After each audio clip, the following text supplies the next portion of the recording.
Muita gente olha para o Antigo Testamento como se fosse um livro velho, distante, seco. Mas a verdade é outra. Ele começa com luz. Antes de reis, guerras, leis e profetas, existe uma voz. E quando essa voz fala, o caos recua. Haja luz. E houve luz. O primeiro som da Bíblia não é o grito do homem, é a palavra de Deus. Tudo começa com ele. O mundo não nasce por acidente. Ele não surge do nada sem propósito. O céu, a terra, o mar, os animais, o sol, a lua, as estrelas, tudo entra no seu lugar porque Deus quer. E então vem o momento mais alto, o ser humano, não feito à imagem de um animal, não feito à imagem de um rei da terra, feito à imagem de Deus. Isso muda tudo. O homem e a mulher são criados com dignidade, com missão, com proximidade. Eles andam em um jardim que não conhece medo. Não há culpa ali. Não há morte. Não há vergonha. Só paz. Mas a paz dura pouco. No centro do jardim está uma escolha. E toda a tragédia da Bíblia começa porque o coração humano acredita que pode viver melhor longe da voz que lhe deu vida. A serpente não oferece apenas um fruto. Ela oferece independência. Ela oferece a velha mentira. Vocês não precisam confiar. Vocês podem decidir sozinhos o que é bom. E o homem cai. A mulher cai.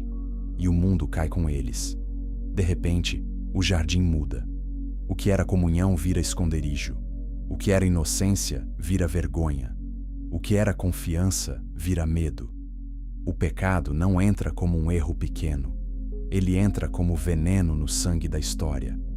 A primeira reação do ser humano não é correr para Deus, é se esconder de Deus. E desde então, essa tem sido uma das marcas mais tristes da nossa raça. Nós quebramos a ponte e depois nos escondemos entre as árvores. Mas bem no meio do juízo, aparece uma promessa. Ainda em Gênesis, quando tudo parece perdido, Deus fala sobre um descendente que pisaria a cabeça da serpente. A ferida entrou cedo, mas a esperança também entrou cedo. O Antigo Testamento começa a ensinar algo profundo. Antes mesmo de o homem entender o tamanho da sua queda, Deus já estava apontando para a redenção. A partir daí, a dor se espalha. Caim mata Abel. O irmão derrama o sangue do irmão. A violência cresce. O mundo se enche de maldade. O dilúvio não é uma história infantil sobre animais em um barco.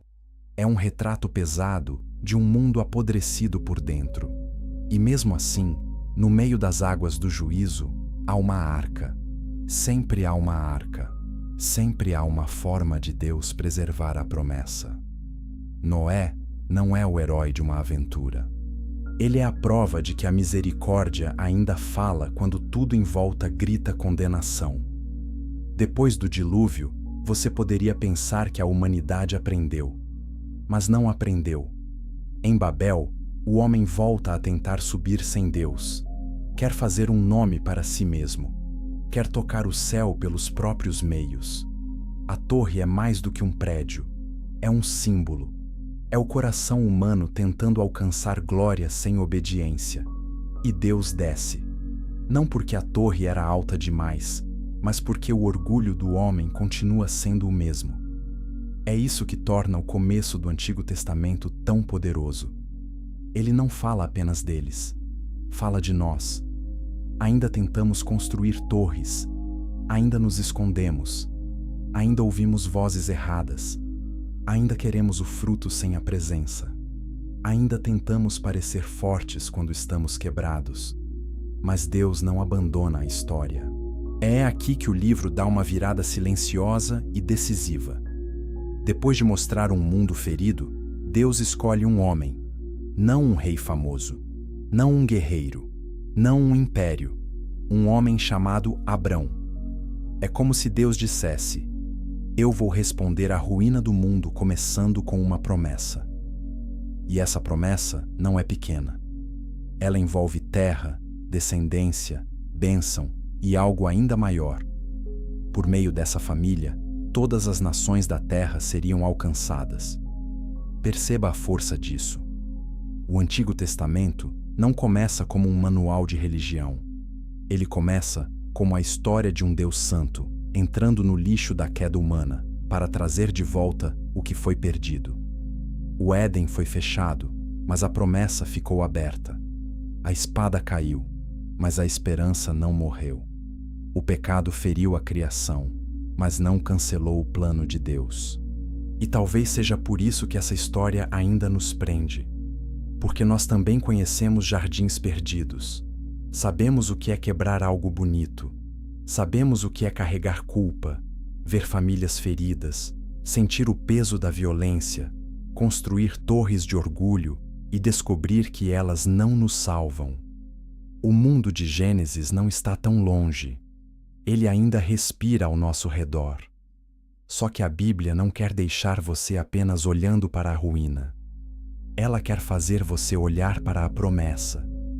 E essa promessa agora caminha sobre areia, debaixo de estrelas, dentro da vida de um homem que não tinha filhos, mas ouviu Deus dizer que seria pai de uma grande nação.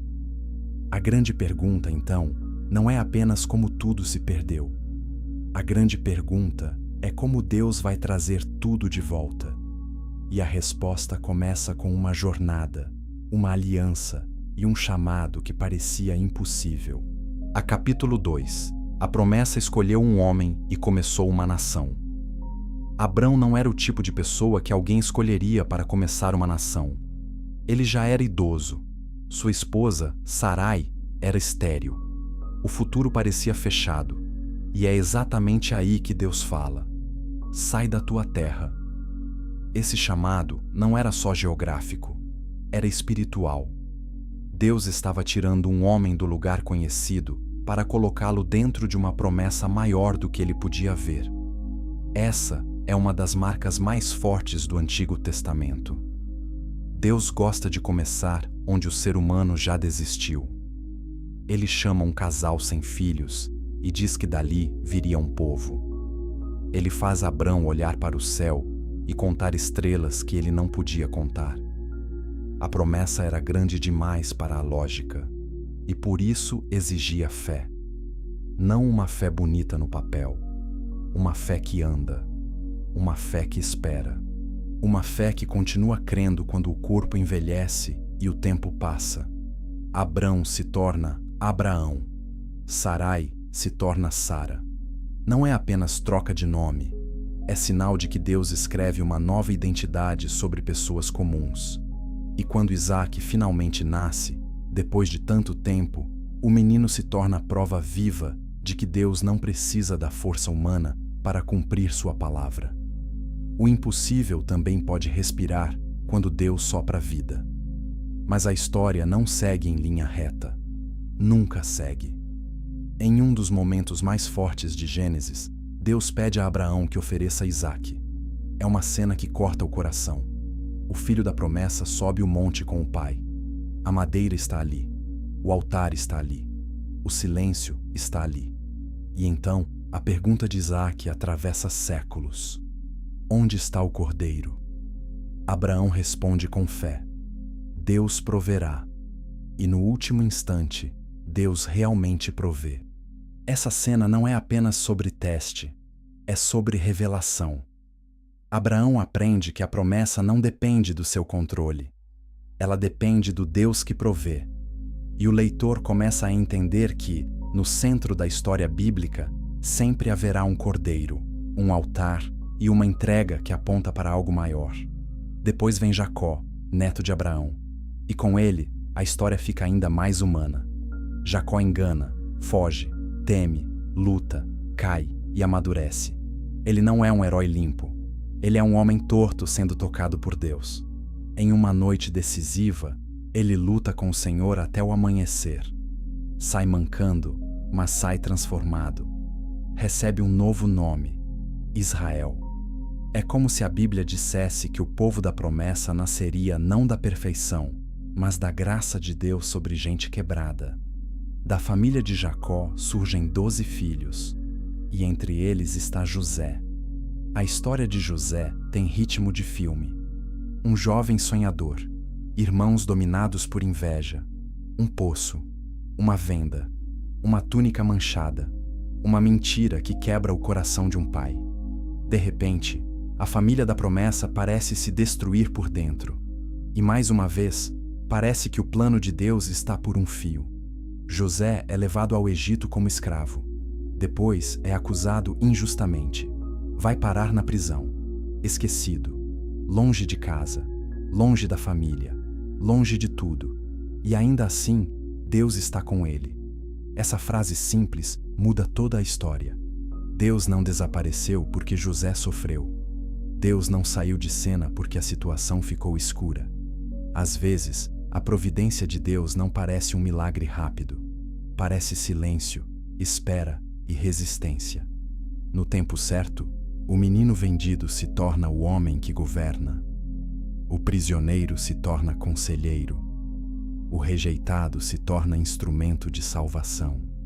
Quando a fome cai sobre a terra, os irmãos que o traíram são forçados a ir até ele sem reconhecê-lo. É uma das cenas mais emocionantes de Gênesis. O passado volta, a culpa volta, o medo volta, mas a graça também chega. José poderia se vingar. Tinha poder para isso. Tinha motivos para isso. Mas ele escolhe outra resposta. Ele chora. Ele perdoa. E então diz palavras que resumem a mão invisível de Deus em toda a história. Vocês intentaram o mal contra mim, mas Deus o tornou em bem. Essa não é uma frase leve. É uma janela para o coração da providência. Deus não chama o mal de bem. Mas Ele é tão soberano que consegue dobrar até a maldade humana para servir ao seu propósito. É assim que a família de Israel desce ao Egito. Não ainda como escrava, mas como família preservada. A fome foi vencida. A promessa continua viva. Só que Gênesis não termina com uma celebração completa. Termina com tensão. José morre. Seu corpo fica em um caixão no Egito. A promessa ainda existe, mas ainda não chegou ao seu fim. O povo está vivo, mas não está em casa. E isso é importante. O Antigo Testamento quer ensinar o espectador a viver entre promessa e espera. Deus falou, sim. Deus agiu, sim. Deus foi fiel, sim. Mas a história ainda não terminou. A terra prometida ainda está distante. A família prometida ainda vai sofrer. O povo prometido ainda passará pela fornalha. Talvez por isso, essa parte da Bíblia fale tanto com o nosso tempo. Nós também sabemos o que é viver entre o que Deus disse e o que ainda não vimos. Sabemos o que é olhar para um sonho e ver apenas atraso. Sabemos o que é carregar feridas da família, medo do futuro e noites sem resposta. E ainda assim, Gênesis sussurra uma verdade poderosa. Deus não perde o controle quando a vida entra no poço. Ele ainda escreve história no escuro. Mas o Egito que começou como abrigo, logo vai se tornar prisão. E o Deus que falou em tendas e desertos vai se revelar com fogo, sangue e libertação. Capítulo 3. Sangue na porta, mar aberto e um Deus no meio do povo. Passam-se os anos, depois, os séculos, e a família que entrou no Egito para sobreviver se transforma em um povo numeroso. Mas surge um novo faraó, um homem sem memória e sem temor.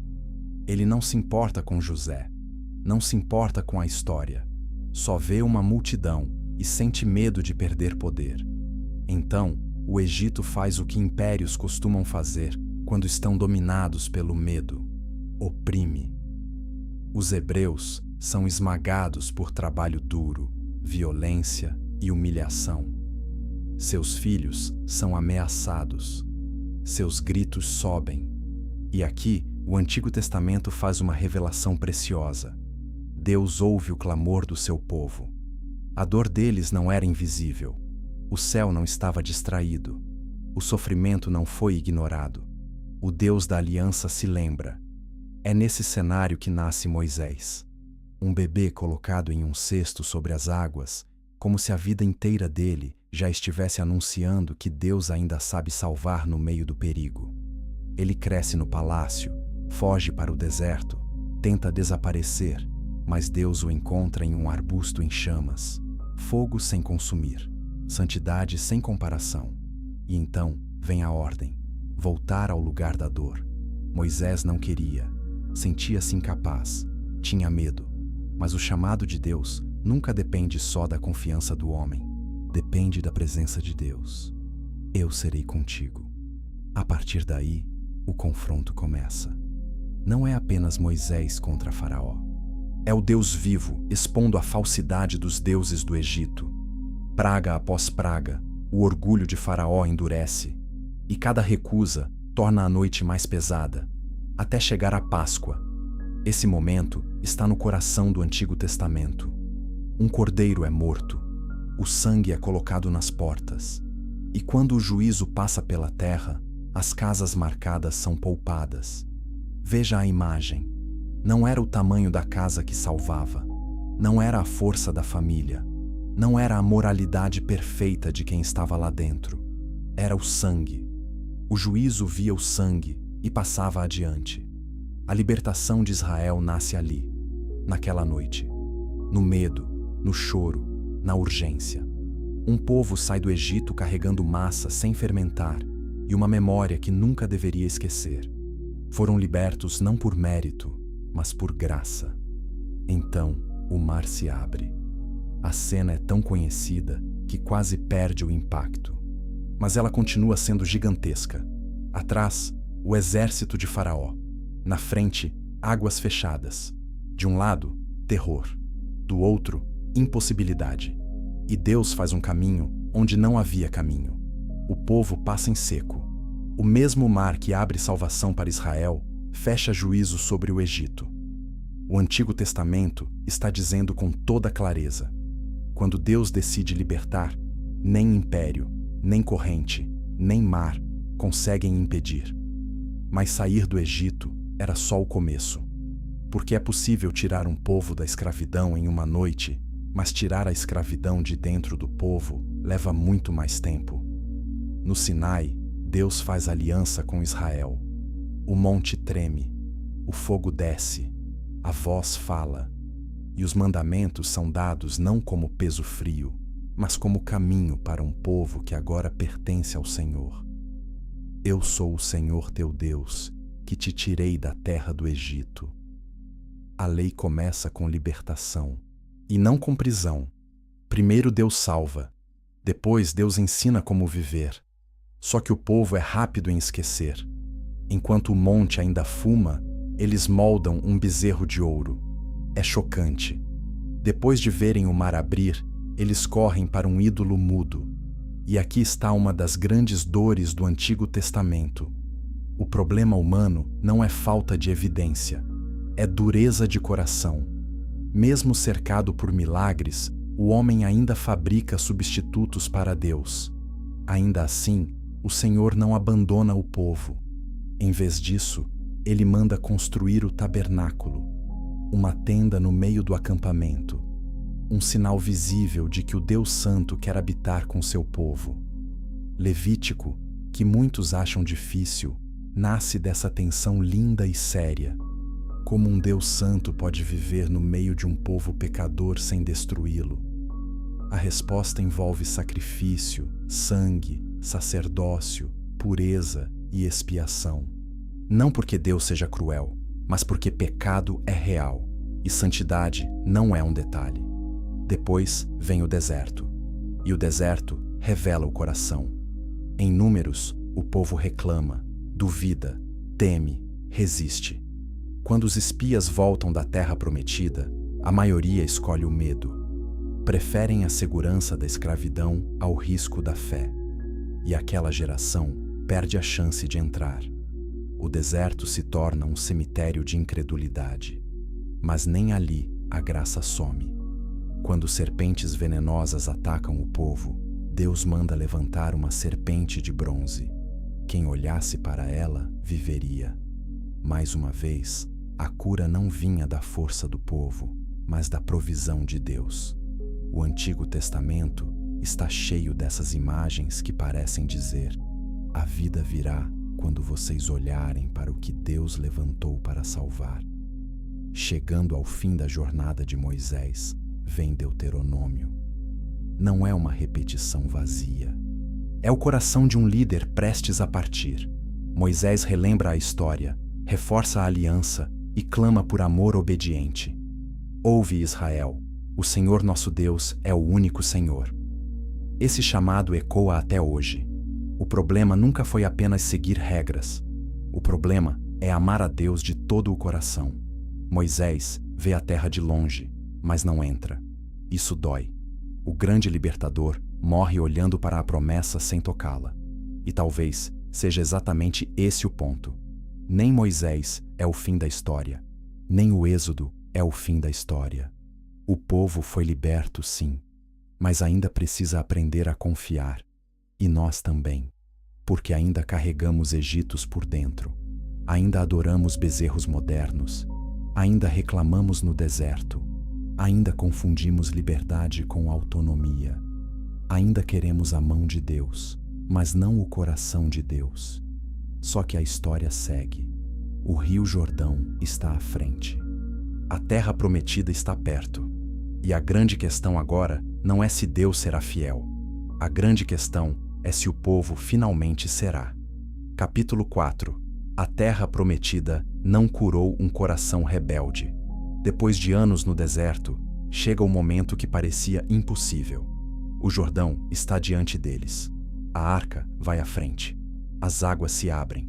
E Israel entra na terra prometida. É um novo começo. Josué, servo fiel, assume a liderança.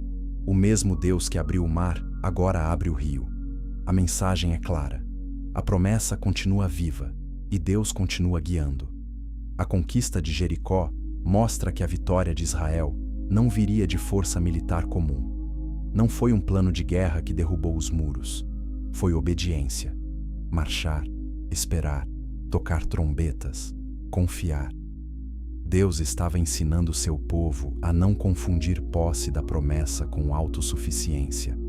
A terra seria recebida em dependência, não em orgulho. Mas logo aparece uma verdade amarga.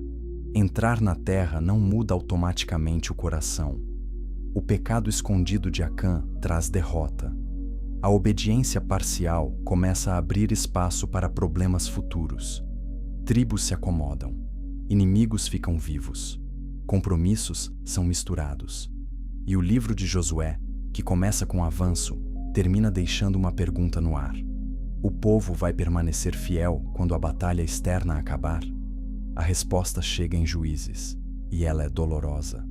Juízes é um dos livros mais sombrios da Bíblia. É o retrato de uma nação que esquece quem a libertou. O padrão se repete como uma ferida que nunca fecha. O povo se afasta, Deus entrega. O povo sofre, clama. Deus levanta um libertador. Há alívio, e então tudo recomeça. Débora, Gideão, Jefté, Sansão. Cada libertador carrega sinais de coragem e sinais de fraqueza, porque o ponto não é mostrar heróis perfeitos, é mostrar um povo cada vez mais perdido. A frase que resume o livro é assustadora. Cada um fazia o que parecia certo aos seus próprios olhos. Esse é o verdadeiro caos. Não é apenas falta de governo, é a coroação do próprio eu. Quando cada um decide sua própria verdade, a vida se desmancha, a violência aumenta, a idolatria cresce, a vergonha se torna rotina. Juízes não é desconfortável por acidente. Ele foi escrito para mostrar o que acontece quando um povo rejeita a voz de Deus e escolhe a própria. E bem no meio dessa escuridão, surge Ruth. Isso é lindo.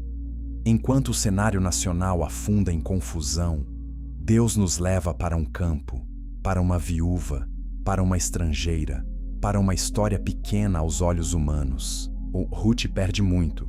Noemi perde muito. O mundo delas parece reduzido a luto e incerteza. Mas ali, na fidelidade silenciosa, Deus age de novo. Ruth diz: "O teu povo é o meu povo, o teu Deus é o meu Deus." E essa frase simples carrega entrega, amor e fé. Boaz entra na história como redentor, não com espada, mas com bondade, honra e responsabilidade. Em um tempo marcado por abuso e desordem, o livro de Ruth mostra um homem justo, uma mulher leal e um Deus que ainda escreve esperança em lugares comuns. E o mais incrível é que essa história não termina só com casamento. Ela entra na linhagem de Davi. O livro pequeno guarda uma ponte para algo muito maior. Então chega Samuel. Com Samuel, a nação se move para outro momento. Sua história começa com uma mãe chorando. Ana derrama a alma diante de Deus porque não consegue ter filhos. Mais uma vez, o Antigo Testamento nos lembra que Deus gosta de começar grandes viradas em lugares de dor silenciosa. Samuel nasce como resposta de oração. Cresce no templo. Aprende a ouvir a voz de Deus em uma época em que essa voz era rara. Mas Israel quer mais do que direção divina. Israel quer um rei. Quer parecer com as outras nações. Quer alguém visível, forte, impressionante. É um momento muito importante. O pedido por um rei não era apenas político, era espiritual. O povo estava dizendo: queremos segurança que possamos ver. Deus permite, mas deixa claro o peso da escolha. Esse momento é profundamente atual. Quantas vezes nós também trocamos a confiança em Deus por algo que possamos controlar? Um sistema, uma imagem, um líder, uma aparência, uma estrutura. O coração humano ainda se sente mais seguro com o que pode tocar do que com o Deus que precisa ser crido. O período de Josué, Juízes, Ruth e Samuel forma uma ponte intensa. Primeiro, a promessa parece se cumprir. Depois, a terra se enche de esquecimento. Em seguida, a graça reaparece em uma família simples. E por fim, a nação pede um rei, como se uma coroa pudesse resolver o que estava quebrado na alma. Mas a grande ferida continua a mesma desde o Éden.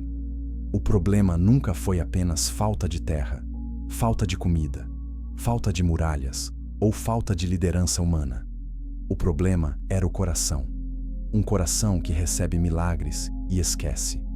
Um coração que entra na promessa, mas ainda ama ídolos. Um coração que quer bênção sem rendição. Ainda assim, Deus não joga fora seu povo.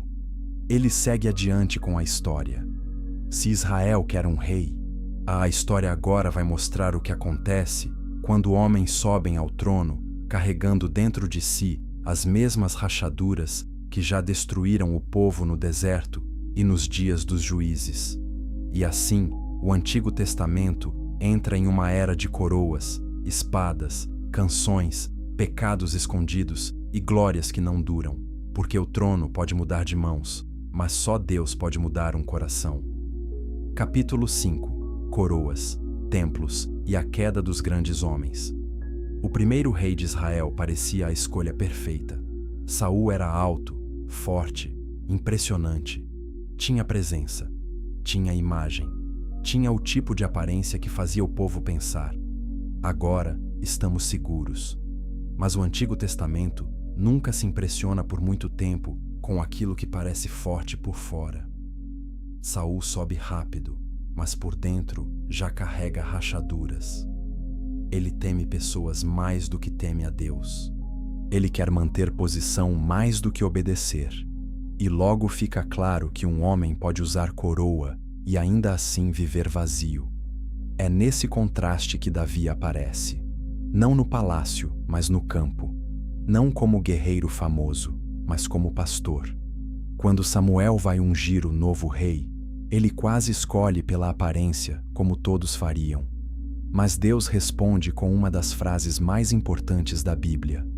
O homem vê o exterior, porém, o Senhor vê o coração. O reino de Deus sempre começa mais fundo do que os olhos alcançam. Davi entra na história com uma funda e uma fé simples. Diante de Golias, ele não fala como um estrategista. Fala como alguém que conhece o nome do Senhor. Enquanto soldados treinados tremem, um pastor avança, e a gigante cena de guerra acaba se tornando uma cena sobre confiança. Não era Davi sendo corajoso sozinho. Era Davi crendo que Deus não abandona sua glória diante da arrogância humana. Depois disso, sua vida se enche de conflito, perseguição, fuga e espera. Saul sente inveja, tenta matar Davi, e Davi aprende algo duro. Ser escolhido por Deus não significa caminho fácil. Muitas vezes, significa deserto antes do trono, caverna antes da coroa, lágrimas antes do cântico. Quando finalmente se torna rei, Davi traz unidade, conquista Jerusalém e deseja honrar a Deus. A arca volta, a adoração ganha força, o reino cresce, e Deus faz com Davi uma aliança poderosa. Da sua casa viria um rei, cujo trono seria estabelecido para sempre. Essa promessa acende uma expectativa enorme. Será Davi esse rei definitivo? Será ele o homem que finalmente vai consertar tudo? Por um momento parece possível, mas então vem Batseba. Esse é um dos pontos mais honestos e dolorosos da Bíblia. Davi, o homem segundo o coração de Deus, não é poupado de ser mostrado em seu pior momento. Ele vê, deseja, toma, esconde, manipula e manda matar. O rei cantor se torna o rei culpado. E a beleza dessa narrativa não está na queda em si, mas no fato de que a Bíblia não tenta proteger a reputação dos seus personagens. Ela diz a verdade. Até os grandes homens quebram. Até os escolhidos podem cair feio. Quando Natã confronta Davi, a máscara cai. E ali vemos duas coisas juntas: a seriedade do pecado e a profundidade do arrependimento. Davi não consegue apagar as consequências do que fez. A espada entra em sua casa, a dor o alcança, mas ele se volta para Deus com o coração quebrantado. Os salmos nascem muitas vezes desse lugar, onde culpa e esperança se encontram. Davi nos mostra que um coração ferido ainda pode encontrar misericórdia, mas também nos avisa que pecado escondido nunca fica escondido para sempre. Depois vem Salomão, e com ele, Israel vive sua era de ouro. A paz, riqueza, fama, sabedoria. O templo é construído. A glória de Deus enche a casa. É um momento grandioso. O Deus que antes andava com seu povo em uma tenda, agora é honrado em um templo magnífico. Em Crônicas, essa parte da história recebe ainda mais foco, porque o templo, o culto e a busca por Deus estão no centro da identidade do povo. Mas até a Era de Ouro apodrece por dentro quando o coração se divide. Salomão, com toda a sua sabedoria, começa a ceder. Seus muitos amores o puxam para muitos ídolos. O homem que pediu sabedoria para governar termina flertando com a loucura espiritual. Isso é assustador, porque prova que inteligência não salva, sucesso não salva, estrutura religiosa não salva. O templo estava de pé, mas o coração do rei já estava rachando. Depois da sua morte, o reino se divide. 10 tribos ao norte, 2 ao sul, Israel e Judá. E o que já era frágil agora se fragmenta. Reis sobem e descem. Alguns tentam fazer o certo. Muitos fazem o mal. Altares falsos crescem. A idolatria se torna normal. O povo que deveria refletir a santidade de Deus começa a aparecer cada vez mais com as nações ao redor. E aqui, o Antigo Testamento pressiona o espectador com uma verdade difícil. Nenhuma coroa humana consegue carregar o peso da esperança final. Saul falhou. Davi brilhou e caiu. Salomão construiu e se corrompeu. O reino uniu e se partiu. O templo foi erguido, mas o coração permaneceu vulnerável. Quanto mais a história avança, a mais evidente fica que o povo não precisa apenas de um líder melhor. Precisa de um rei diferente. Um rei justo por dentro e por fora. Um rei que não use o poder para esconder pecado. Um rei que não se ajoelhe diante de ídolos. Um rei que não desabe sob o próprio orgulho. Isso também toca a nossa geração. Nós ainda acreditamos que, Se aparecer a pessoa certa, o sistema certo, o governo certo, a estratégia certa, tudo vai se resolver. Mas a Bíblia expõe nossa ilusão. Problemas externos importam sim, porém a raiz sempre vai mais fundo. O coração humano, sem Deus, pode transformar até dons, poder e bênçãos em ferramentas de destruição. Ainda assim, Deus não abandona a linhagem. Mesmo em meio à ruína, a promessa a Davi não morre. O trono balança, o reino quebra, a glória diminui, mas a esperança continua viva. E enquanto reis se mostram pequenos demais para o sonho de Israel, outra parte do Antigo Testamento começa a falar mais alto. Não pela voz dos reis, mas pela voz dos que choram, cantam, questionam, amam e buscam sentido diante de Deus. Capítulo 6. Quando a alma chora, canta e procura sentido. Se os livros históricos mostram o que aconteceu com o povo, os livros poéticos e de sabedoria mostram o que aconteceu dentro do coração do povo. Aqui, o Antigo Testamento diminui o passo, abaixa a voz e entra em um lugar mais íntimo. Ele sai das batalhas e entra na alma. E isso é uma das razões pelas quais essa parte da Bíblia continua tão viva. Porque ela não fala só de nações e reis. Ela fala do que sentimos quando a noite cai. Jó talvez seja o exemplo mais forte disso. Ele era justo, íntegro, temente a Deus. E mesmo assim, perdeu quase tudo. E seus filhos morreram. Seus bens sumiram. Seu corpo adoeceu. Sua vida se desmanchou. O livro de Jó não nos dá uma resposta fácil para o sofrimento. E talvez esse seja justamente o ponto. Nem toda dor cabe em fórmulas rápidas. Nem toda tragédia pode ser explicada com frases curtas. Os amigos de Jó tentam fazer isso. Eles simplificam a dor, presumem culpa, falam muito, consolam pouco. Jó, porém, faz algo que muita gente tem medo de fazer. Ele leva sua dor para Deus sem maquiagem. Ele chora, pergunta, geme, protesta, espera. E o livro mostra que fé verdadeira não é silêncio artificial. Às vezes, fé é continuar falando com Deus, mesmo quando o coração está em pedaços. No fim, Jó não recebe uma explicação completa. Ele recebe uma visão maior de Deus. E isso muda tudo. Nem sempre entendemos o motivo da tempestade, mas somos chamados a conhecer o Senhor que ainda governa sobre ela. Depois vem os Salmos. E talvez nenhum outro livro da Bíblia tenha dado palavras a tantos corações feridos quanto esse. Nos Salmos, encontramos medo, alegria, culpa, gratidão, lamento, confiança, sede, adoração e esperança. Davi, Asaf, os filhos de Corá e outros autores nos ensinam algo precioso. Deus não pede apenas palavras religiosas. Ele acolhe a verdade do coração. Há salmos de caverna e salmos de coroação. Salmos de choro e salmos de dança. O Senhor é o meu pastor. Das profundezas, clamo a ti. Até quando, Senhor? Bendize, ó minha alma, ao Senhor. É como se os salmos dissessem: toda a vida pode ser levada à presença de Deus. O homem que ora não precisa fingir força. Pode aparecer com lágrimas, culpa, medo e ainda assim ser ouvido. Provérbios muda o tom, mas não perde a profundidade. Aqui, a sabedoria aprende a andar na rua, sentar à mesa, trabalhar, falar, ouvir, amar, planejar e escolher.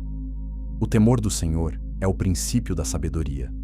Isso significa que vida sábia não começa com técnica, começa com reverência. Provérbios nos lembra que pequenas escolhas moldam grandes destinos. A língua pode curar ou ferir. O orgulho derruba. A preguiça corrói. A justiça importa. A disciplina importa. O caráter importa. Mas a Bíblia não para na sabedoria prática. Ela também encara o vazio de frente. Eclesiastes entra na sala e apaga as luzes da ilusão. O autor olha para o prazer, trabalho, riqueza, fama, conhecimento e diz: vaidade, como vento nas mãos, como fumaça. como algo que escapa. É um livro desconfortável, mas necessário. Ele rasga a fantasia de que as coisas debaixo do sol podem satisfazer o coração humano para sempre. Tudo passa, tudo cansa, tudo envelhece, e se Deus ficar fora do centro, até a vitória vira poeira. Por isso, Eclesiastes fala tanto com o mundo de hoje. Vivemos correndo, acumulando, exibindo, competindo, produzindo, e ainda assim, muitos continuam vazios. O livro nos força a fazer a pergunta que evitamos: de que adianta ganhar muito e perder a alma por dentro? No fim, o chamado volta ao essencial: temer a Deus e guardar seus mandamentos. Não como peso morto, mas como reencontro com o sentido.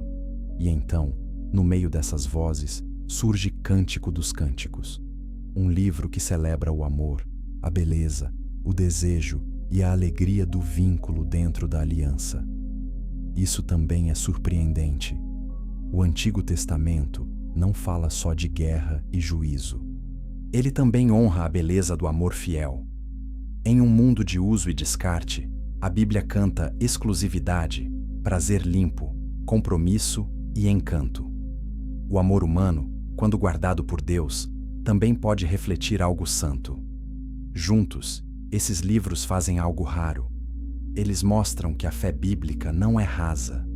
Ela consegue sentar ao lado de um homem coberto de cinzas, cantar com um adorador em meio ao vale, orientar um jovem no caminho da prudência, desmontar a arrogância do sucesso vazio e honrar a alegria de um amor puro.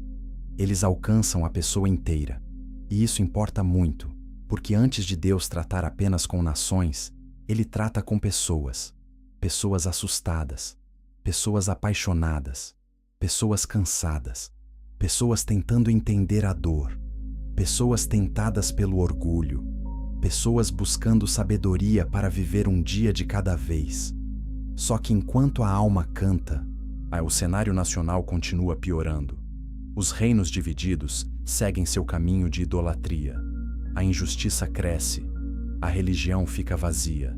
E Deus começa a levantar homens e mulheres com uma mensagem dura, santa e urgente.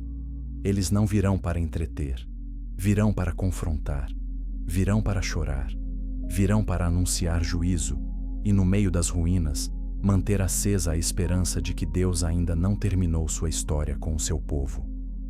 Capítulo 7. Profetas em pé sobre as ruínas. Quando os reis falham, Deus levanta profetas. E eles não chegam com palavras leves. Eles chegam como tempestade.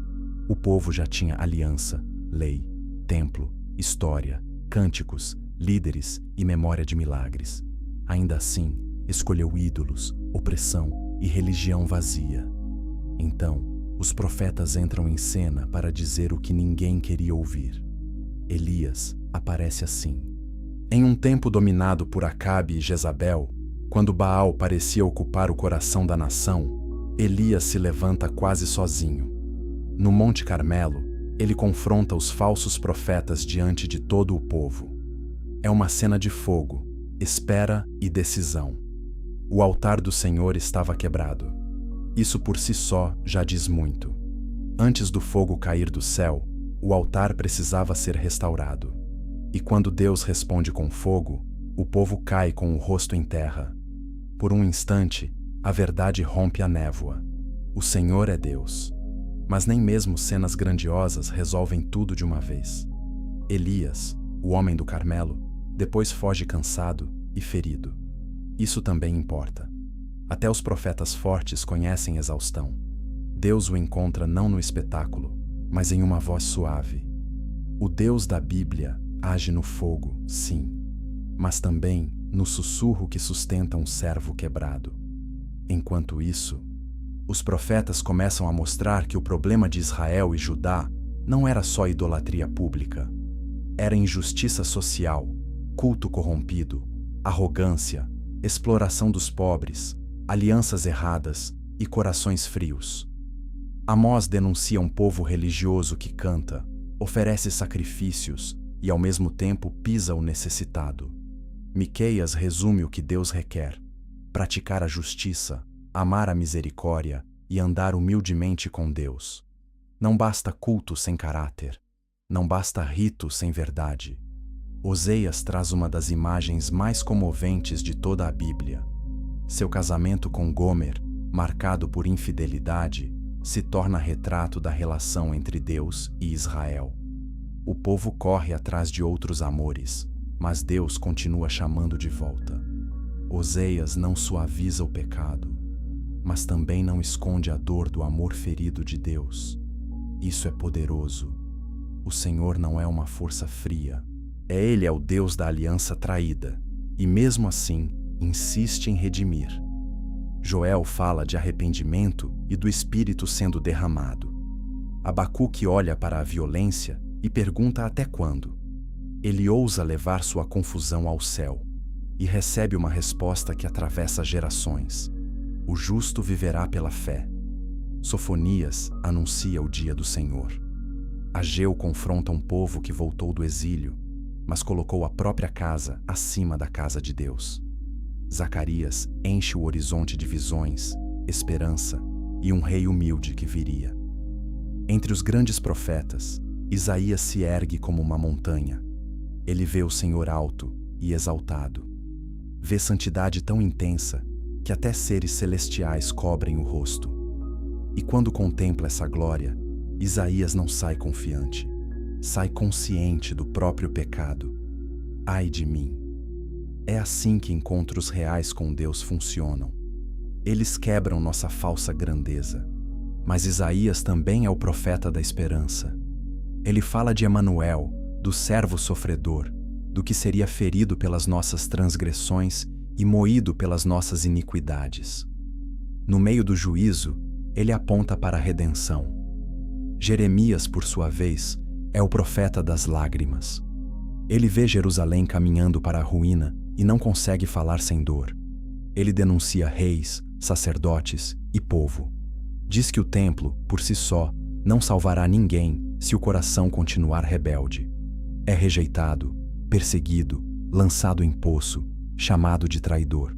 E ainda assim continua falando. Em meio à destruição, Jeremias anuncia uma promessa gigantesca. Virá uma nova aliança, escrita não em pedra, mas no coração. Então, o pior acontece. O norte já cai diante da Assíria. Depois Judá cai diante da Babilônia. Jerusalém é invadida. O templo é destruído. O povo é levado. Aquilo que parecia impensável acontece. A cidade santa queima. No exílio, Ezequiel e Daniel se levantam como testemunhas de que Deus não ficou preso ao templo destruído. Ezequiel tem visões fortes, estranhas, cheias de glória e juízo. Ele vê o vale de ossos secos, tudo morto, tudo seco, tudo acabado. E Deus pergunta: podem estes ossos viver? Humanamente não. Mas quando a palavra do Senhor entra, os ossos se movem, recebem carne, recebem fôlego. É uma das imagens mais belas de esperança em toda a Escritura. Deus é capaz de soprar vida no que já parecia sepultado. Daniel mostra outra face da fidelidade. Em terra estrangeira, sob impérios poderosos, ele decide não se contaminar. Vai para a cova dos leões. Seus amigos entram na fornalha. E mesmo no exílio, Deus continua rei. Babilônia parece enorme, mas não é eterna. Reinos sobem e caem. O Altíssimo permanece. Essa é a grande mensagem de Daniel. A história ainda está nas mãos de Deus, mesmo quando o povo de Deus parece derrotado. Os profetas, então, fazem duas coisas ao mesmo tempo. Eles arrancam as máscaras e acendem a esperança. Dizem que o pecado é real, o juízo é justo e a religião vazia será exposta. Mas também insistem que Deus não cancelou sua promessa.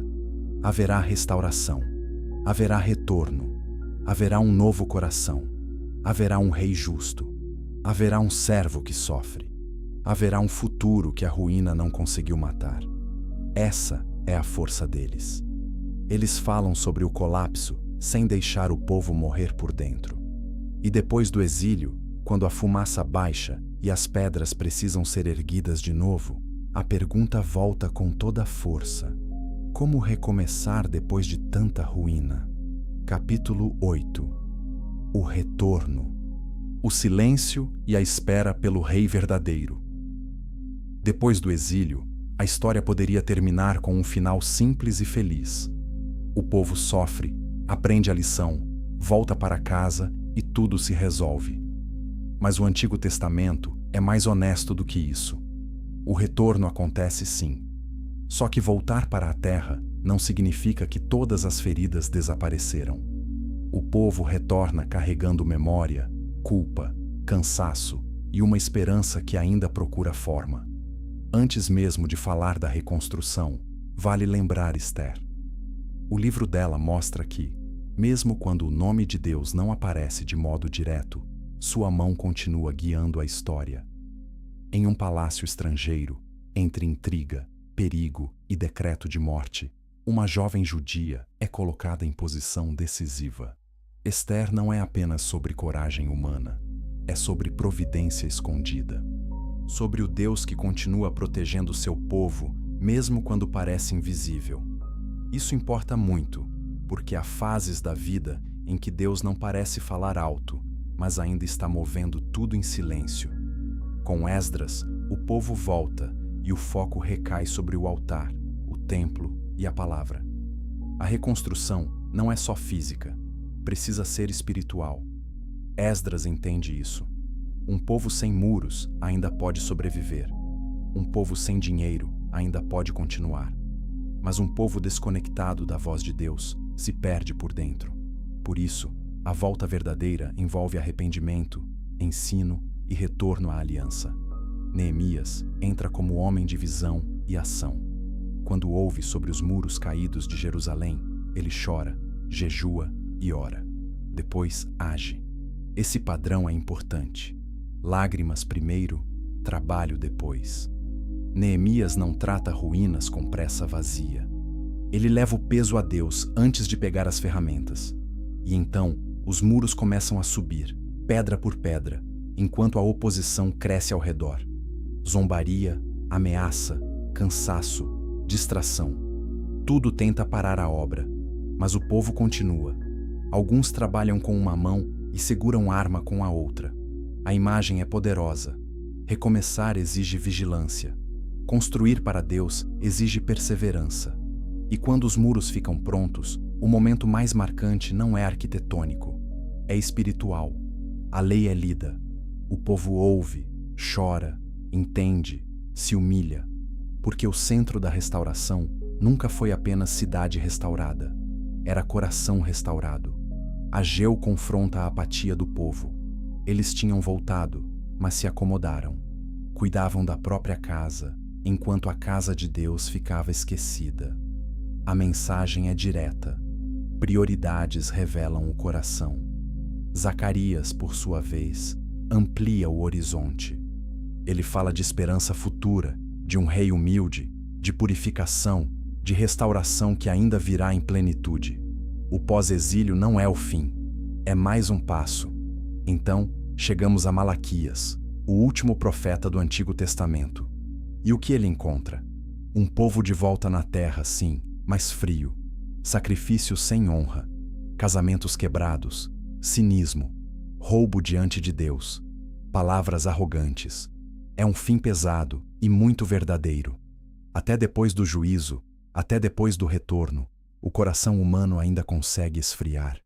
E isso torna o fim do Antigo Testamento tão forte. Ele não termina com um triunfo completo. Termina com espera, com correção, com promessa. Malaquias fala de um mensageiro que prepararia o caminho.